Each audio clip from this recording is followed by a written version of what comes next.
it offers well for the country. Kasi siya nga po ang ating agila ng Pilipinas.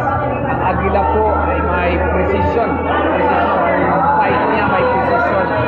Bold and decisive po yung agila. Ang lahat ng mga characteristics po ng agila ay napabagay po sa kanya. Siya po ang pag-asa ng ating bayan. Kaya po, inaanyayahan natin ang mga kabayan ng Pilipino.